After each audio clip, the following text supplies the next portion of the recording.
민주당 내년 총선을 앞두고 또다시 이재명 대표 사법 리스크에 직면하는 모양새입니다. 검찰에서 쌍방울 대북 송금 의혹 관련해서 영장 청구 얘기가 나오고 있습니다.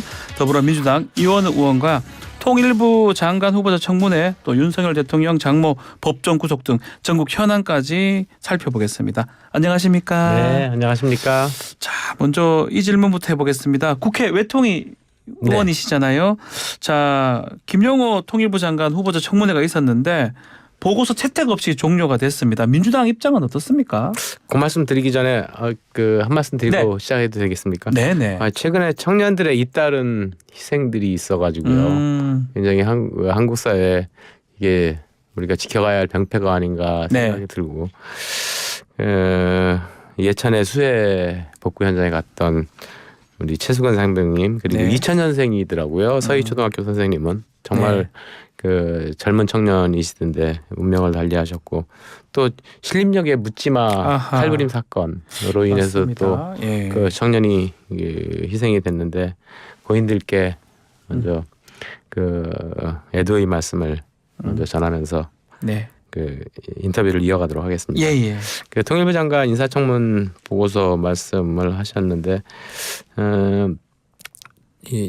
저희가 사실은 이번 청문회는 완전히 그냥 정책 검증도 그리고 도덕성 검증도 할 수 없는 이런 최악의 청문회 아니었나 싶습니다. 그러니까 역대 저도 청문회를 여러 번 해봤습니다만은 역대 최악으로 최악이다.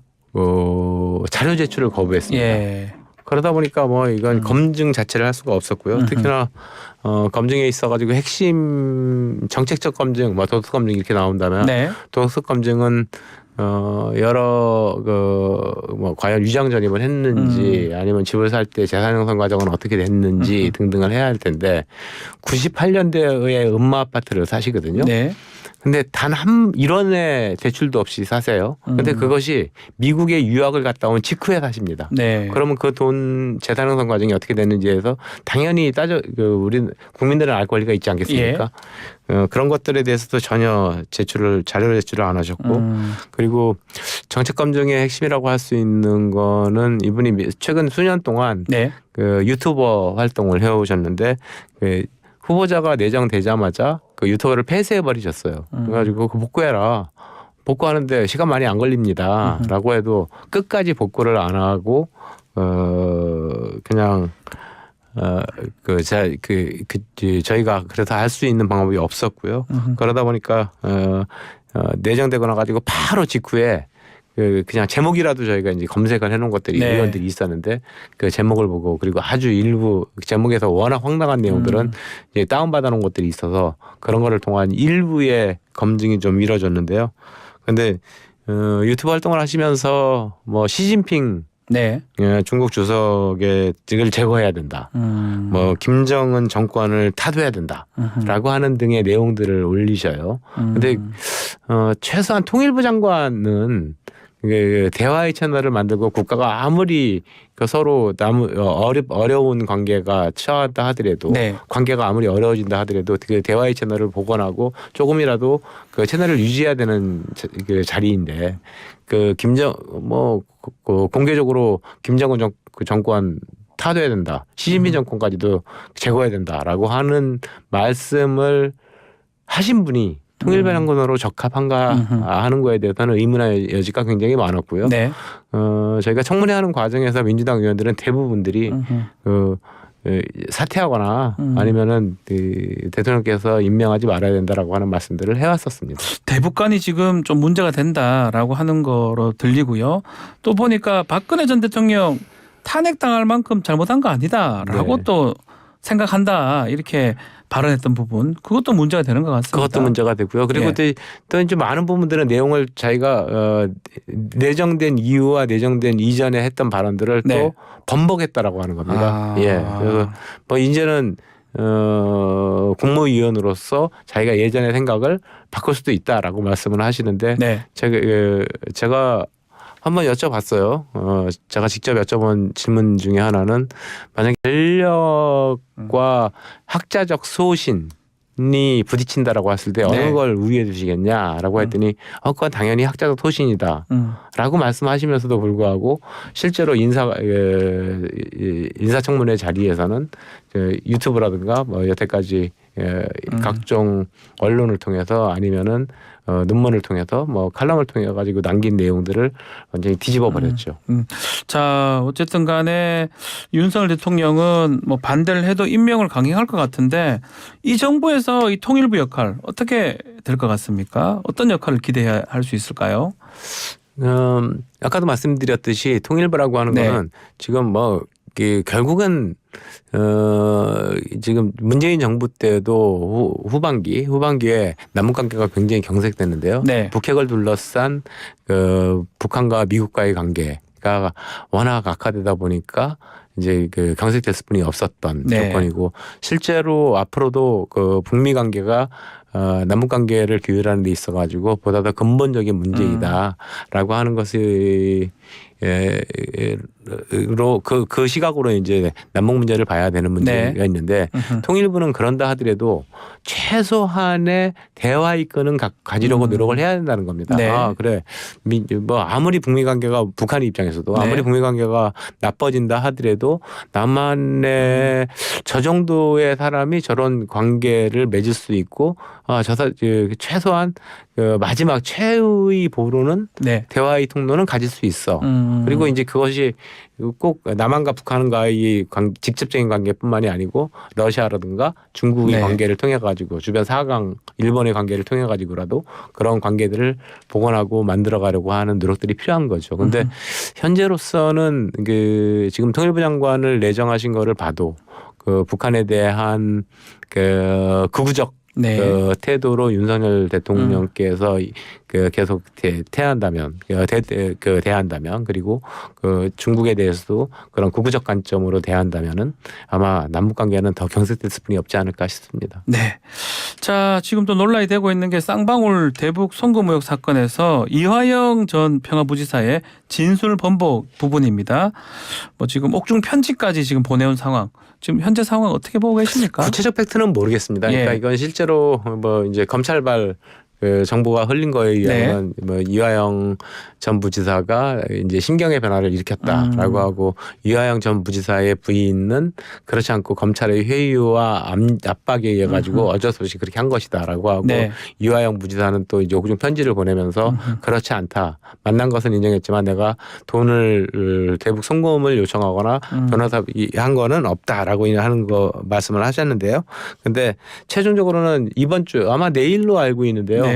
재판이 이루어지면 재판장에서 어떤 진술을 하는가가 관건이라고 보여지고요. 그 자리에서 그 재판장에서 아마도 검찰과 이화영 전 부지사 간에 아주 치열한 논쟁들이 좀 있지 않겠는가 싶고 그것을 어떻게 판사가 판단할 것인가라고 하는 것이 핵심이고요. 만약에 이화영 전 부지사의 입이 정말 이재명 대표에게 향한다면 네. 그렇게 보고를 했다 뭐 이런 사법 얘기. 리스크가 굉장히 커질 수가 있는 상황으로 보여집니다. 지금 TV조선 보도에 따르면 이재명 대표 그 최측근이 이화영 전 부지사 만나서 당이 최대한 돕겠다 이거 전했다고 하는데 또 여당에서는 이거 뒷거래 아니냐 이렇게 주장을 합니다. 그 부분 어떻게 보십니까? 중요한 이런 사건이나 중요한 그 재판들 이런 것들을 앞두고 항상 그런 여러 가지 의혹들이 네. 제기가 되는데요. 만약에 그 내용이 사실이라면 뒷거래라고 충분히 오인받을 수가 있고 네. 배나무 밑에서는 각근을 매지 마라라고 하지 않았습니까? 그런 오해받을 일은 자체를 안 하는 것이 올바르다. 안 갖는 게 맞다. 안 네. 갔었는 게 맞다. 이렇게 네. 보시는 거군요. 의원님께서는. 네. 자, 어쨌든 간에 지금 영장 청구 얘기가 지금 나오고 있습니다. 뭐 의원님이 한동훈 법무부 장관이 회기 중에 체포 동의안 국회로 보내서 시험대에 오르게 할 것이다. 이렇게 얘기를 하셨는데 결국 시험대에 오를 일이 있는 겁니까? 그러니까 앞으로? 이거는 아까도 말씀드렸듯이 이화영 전 부지사가 신경변화를 일으켰다라고 네. 하는 보도가 있었던 직후에 말씀을 드렸던 거고요. 그런데 이제 이화영 전 부지사가 그 옥중 편지를 보내고 약간 네. 이제 상황 변화가 있어서 이번에 이번 주에 있을 재판 결과가 재판에서 이제 어떤 진술이 나오냐가 진술이 중요하다. 핵심일 것 같고요. 예. 그러면 제 진술 결과 검찰이 자신감을 얻는다라고 한다면 아마도 체포동의안을 보내겠죠. 그리고 그 시기는 예. 저희가 7월 29일부터 8월 15일까지는 회기가 없습니다. 네. 국회가. 근데 네. 그때 보내지 않고 8월 16일 날부터 시작되는 8월 임시국회 때 보낼 가능성이 훨씬 더 전 높다고 봅니다. 일부러 국회 열렸을 때 보낼 것이다. 이렇게 네, 보십니까? 네. 왜 그렇죠? 민주당 이거를 가결시키든 부결시키든 민주당 입장에서는 굉장히 그 당내 내분을 만들어낼 수 있는 계기라고 해석할 가능성이 높아 보입니다. 자, 좀 우리 불체포 특권 포기를 했잖아요. 이재명 대표는 이미 선언을 좀 했고 당론으로도 정당한 영장 청구라면 이라고 조건을 붙이면서 불체포 특권 포기 얘기를 했는데 이건 어떻게 되는 겁니까 앞으로? 불체포 특권을 포기했고 네. 당론으로서 이제 가결을 했기 때문에 실제로는 아마 이게 정당한 조건이라고 하는 것이 사족이 안 붙었으면 훨씬 더 좋았을 뻔했다라고 하는 개인적 느낌은 있는데요. 그런데 당론을 채택하는 과정에서 이런저런 우려되는 의원들, 특히나 이제 지금 윤석열 정부가 들어서서 결국에는 그 검찰공화국이 특히나 특수부 검찰공화국이 완성돼 가는 거 아니냐라고 하는 그리고 우려들이 굉장히 많이 있었습니다. 뭐 한 사건에 몇백 건의 압수수색을 하고 뭐 이런 것들이 비일비재로 벌어지고 있으니까요. 그 검찰 수사가 과하다고 보시는 겁니까? 그럼요. 그런 부분에 대해서는 충분히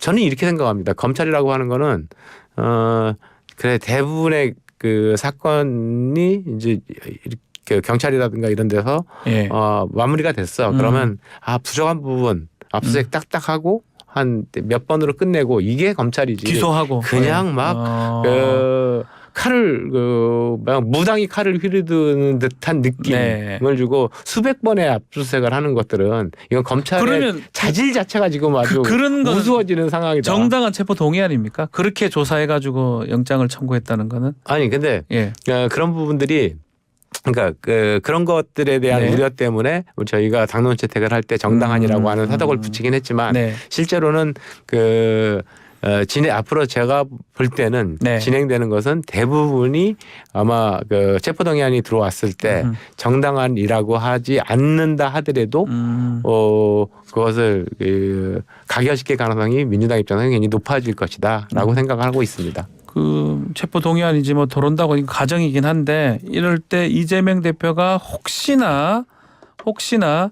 불체포 특권을 사용하게 된다면 어떻게 되는 겁니까? 혹시나 그렇게 될 가능성은 없어 보입니다. 이미 이재명 대표 사건 자체는 본인 스스로가 불체포 특권을 포기하겠다라고 얘기를 했고요. 그래서 뭐 다른 의원들의 문제 이런 것들은 또 모르겠습니다만은 특히나 이재명 대표 문제는 불체포 특권을 포기가 명확히 이루어졌다라고 보시는 게 맞을 것 같습니다. 다른 분 말씀하셨는데 검찰에서 20명 의원들 돈봉투 사건 관련된 분들 그분들도 지금 얘기가 나오고 있거든요.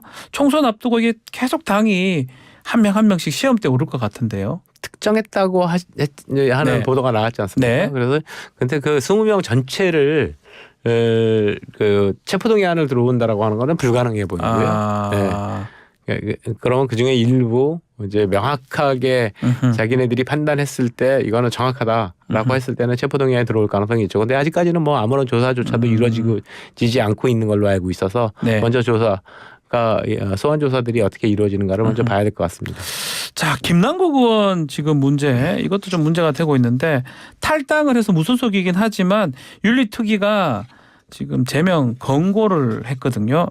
자문위가 제명 권고를 했고 윤리특위가 이걸 받아들인다면 이게 결국은 민주당에서 김남국 의원의 운명을 뭐 잡고 있다 이렇게 봐야 되는 것 같은데요. 어떻게 보십니까? 1차적으로는 윤리특위에서 결론을 내야 되는 문제고요. 두 번째는 이제 본회의 제적 3분의 2 이상의 동의가 필요합니다. 그래서 근데 저는 김남국 의원 사건에 대해서는 그 자문위원회의 결론을 수용하지 않을 수 없을 것이다. 왜냐하면 특히나 최근에 민주당을 둘러싼 도덕성 논쟁, 논란 뭐 이런 것들을 이제는 선을 긋고 피해가야 할 텐데 그래야 총선을 칠 텐데 지금처럼 이번에 또 김남국 사건을 옹호하고 옹호하는 듯한 모습을 보인다라고 한다면 아마도 민주당이 또 한 번의 수렁으로 빠지는 듯한 그 모습을 보일 수 있지 않을까 싶고요. 그러면 제명까지도 가능하다고 보시는 겁니까? 저는 가능하다고 봅니다.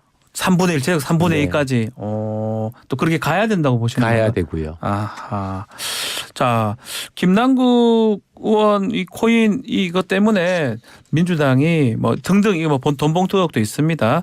지지율에 대해서 좀 반사 효과를 못 받는다. 왜냐하면 양평 고속도로, 뭐 명품 쇼핑 논란 여러 가지 발언 어떤 것들이 있는데도 불구하고 그런 얘기가 나오는데 김남국 코인 의혹, 돈봉투 이게 가장 크다고 보시는 겁니까? 이게 뭐 그것이 이제 최근 사건에서는 제일 큰 사건이긴 한데요. 그런데 실제로는 이재명 체제 1년 동안이 과연 잘해왔는가 못해왔는가에 대한 평가와 반성들이 좀 필요합니다. 그러니까 하루 아침에 그 정당의 신뢰를 회복할 수 있는 것이 아니듯이 정당의 그 불신도 하루아침에 만들어지지 않습니다. 아마도 이재명 그 체제 1년 동안 그 최근에 돈봉투 사건 그다음에 뭐 김남국 의원 코인 사태 등등이 있었지만 그 이전에 의원들의 실언 그리고 그거를 둘러싼 그 일부 의원들의 방어적 논란, 뭐 왜 민주당은 도덕적이어야 되느냐라고 하는 등등의 이런 말씀들 이런 것들이 다 합해져 있었는데, 근데 더 큰 문제는 그런 문제가 터졌을 때 당이 어떻게 대응을 했는가. 이제 더 이상 그런 발언을 하는 사람들에 대해서는 당에서 징계 조치 등등을 밟겠다라고 하는 거에 대한 당의 그 단호함 이런 것들이 있었어야 되는데 당이 그런 단호함을 하나도 보여주지 못했거든요. 그럼 이대로면 뭐 총선을 이재명 체제로 가는 건 조금 쉽지 않다 이런 말씀으로 해석이 되는 겁니까? 그러니까 현재로서는 이재명 대표 스스로가 결단하지 않는다면 이재명 대표의 체제로 선거를 치를 수뿐이 없겠죠.